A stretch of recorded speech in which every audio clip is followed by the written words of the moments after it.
이번 시간은 재고 자산의 회계 처리를 보도록 할게요. 우리 상품 단일 계정이 우리 전산회계 시험이나 FT 시험에는 단일 계정, 상품 단일 계정으로 회계 처리하는 게 나옵니다. 근데 이런 문제인 기업회계 상급에서는 3분법 또는 기업회계 2급에서 3분법이 나오니까 이것은 참고적으로 보시면 되겠어요. 즉 재고 자산의 회계 처리 보시면 상품의 이출고를 상품 단일 계정으로 처리하는 방법하고 상품 대신에 상품인데 2월 상품 계정이라고 표현합니다. 그 다음에 매입, 매출 세 개로 분할하여 처리하는 것을 3분법이라고 합니다. 교재 3분법을 제가 넣어놨는데 한번 읽어보시면 됩니다. 만약 3분법 관련 문제가 나온다 그러면 매입이라는 계정 과목 대신에 상품으로 대체시켜서 일부 문제를 해결할 수가 있어요. 그러니까 우리 시험에서는 상품 계정, 단일 계정으로 회계 처리한다고 생각하시면 되겠어요.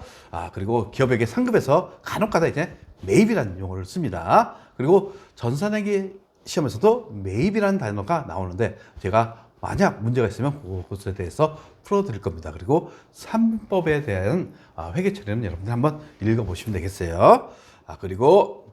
그러면 예제를 통해서 한번 우리 매출원가, 매출 총이익을 구해 보도록 할게요. 네. 그러면 지금 단기 총매입의 기초상품 재고액하고 매입 환출, 매입 운임, 그 다음에 매입 애누리, 기말 상품 재고액, 매출 할인 줬죠? 그러면 총매출에서 매출 할인 차감한 순매출액을 구해야겠죠? 우리 매출 총이익을 구해서는 순매출액에서 매출원가를 차감해야지 매출 총이익이 나타납니다. 따라서 순매출액은 총매출액에서 매출 할인 차감하니까 86만 원이 순매출액이 되는 거예요. 이제 매출원가를 구하시면 되는 거예요. 그러면 상품 T계정을 그리시면 되는 거죠.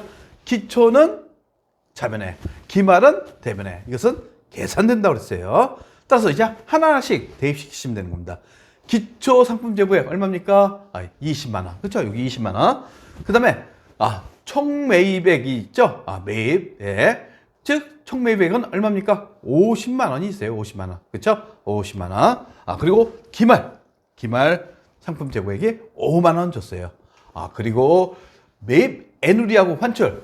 매입 환출 4만 원, 매입 애누리 3만 원 하니까 7만 원을 차감하는 거죠. 그리고 매입 운임 2만 원 플러스 하시면 차변 금액을 구할 수가 있습니다. 얼마입니까? 차변 금액은 65만 원. 요게 판매 가능 재고라고 그랬죠? 판매 가능 재고. 그러면 대변도 똑같습니다. 그럼 이제 매출원가를 구할 수 있죠? 매출원가 얼마입니까? 60만 원이 되는 거예요. 결국 86만 원에서 60만 원 차감한 게 매출 총이익이 되는 거죠. 매출 총이익 얼마? 우리 80만 원에 80 요게 제가 요거 오타가 나왔네요. 요거 80만 원입니다. 그렇죠? 80만 원. 네, 80만 원이라는 거.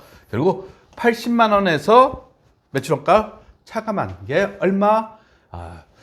20만 원이 매출 총이익이 되는 겁니다. 그래서 제가 매출 총이익 이렇게 계산되죠. 그리고 이것을 우리는 뭐라고 그랬어요? 배웠죠? 총액법으로 회계 처리한다는 거 제가 얘기했습니다. 근데 일부 자산 중에서 유형자산 같은 경우에는 순액법으로 회계 처리할 겁니다.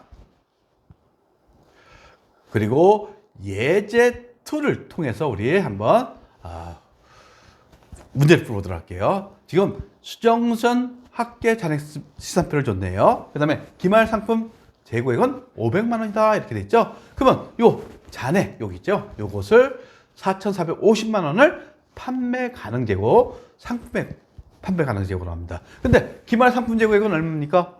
500만 원. 이런 문제가 우리 나옵니다. 그럼 매출원가를 구할 수 있겠죠.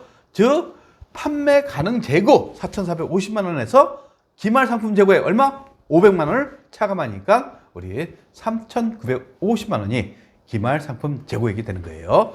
결국 대변에 상품하면서 상품으로 해서 대체시키죠. 3,950만 원. 그래서 여기 차변에 뭘 인식합니까? 상품 매출원가 비용을 인식하는 것을 의미하는 겁니다.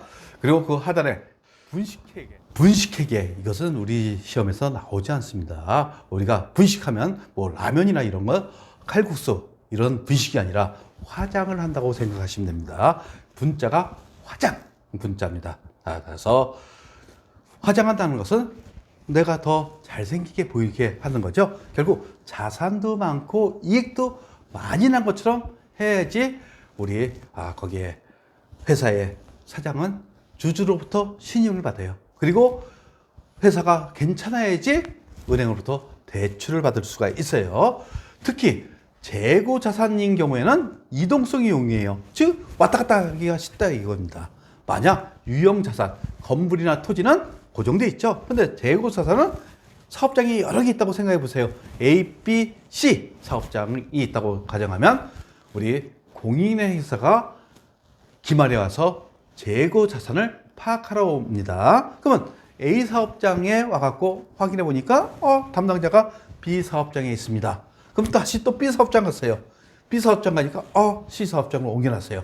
이렇게 얘기하면서 우리 재고 자산이 많다는 것을 해갖고 회계사들을 속이는 경우가 많았어요. 이것을 우리는 분식회계라고 합니다. 즉 기초 재고가 있고 기말 재고가 있죠. 자산은 즉 기말 재고를 과대 계상하면 어차피 대차 평균의 원리에 의해서 차변계나 대변계는 동일합니다. 근데 기말 재고를 과대 계상했어요. 그러면 매출원가가 적게 계상되죠. 차변계나 대변계는 동일하니까. 요게 핵심입니다.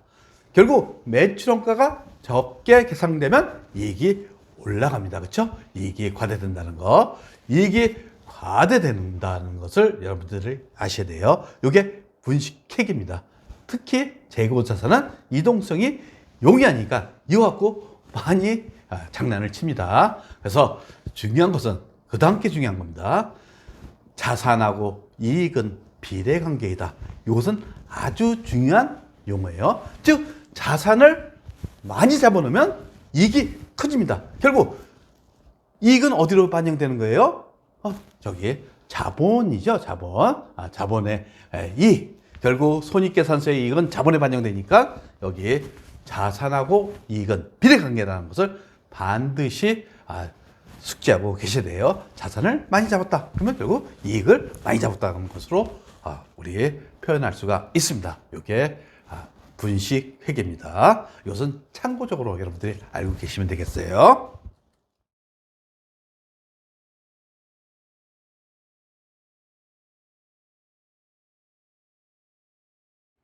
구독과 좋아요는 우리에게 큰 힘이 됩니다.